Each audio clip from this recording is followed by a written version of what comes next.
Malaysia যেতে সরকার নির্ধারিত ফি জনপ্রতি ৭৯,০০০ টাকা, কিন্তু এই খরচ পৌঁছেছে ৫.৫ লাখ টাকার মতো।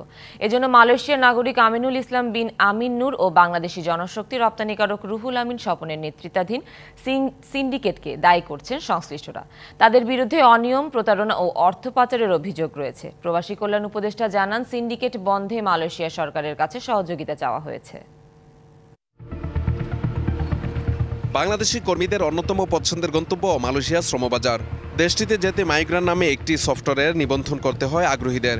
আর এই সফটওয়্যারের মালিক বাংলাদেশি বংশোদ্ভূত মালয়েশিয়ার নাগরিক আমিনুল ইসলাম বিন আমিন নূর। আর বাংলাদেশের অংশে তার ব্যবসা দেখাশোনা করেন রুহুল আমিন স্বপন, যিনি ক্যাথারসিস ইন্টারন্যাশনাল রিক্রুটিং এজেন্সির মালিক।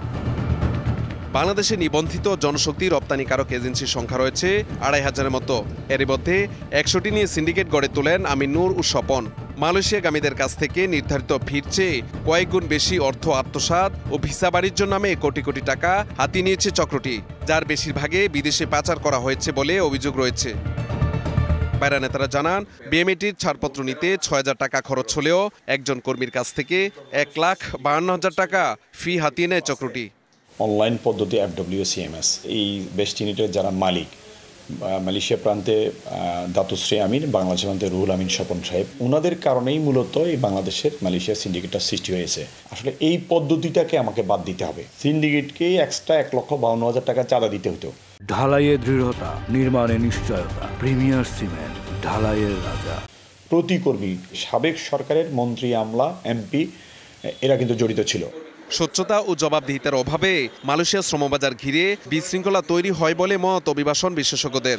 অভিবাসন সেক্টরে বিশেষ করে মালয়েশিয়ার ক্ষেত্রে এখন যে সিন্ডিকেটটা আছে, এটা ঠিক অভিবাসন বান্ধব বলা যাবে না বা অভিবাসী বান্ধব বলা যাবে না, এবং এখানে ব্যক্তি স্বার্থ অথবা ব্যবসায়িক স্বার্থগুলোই বেশি প্রাধান্য পাচ্ছে।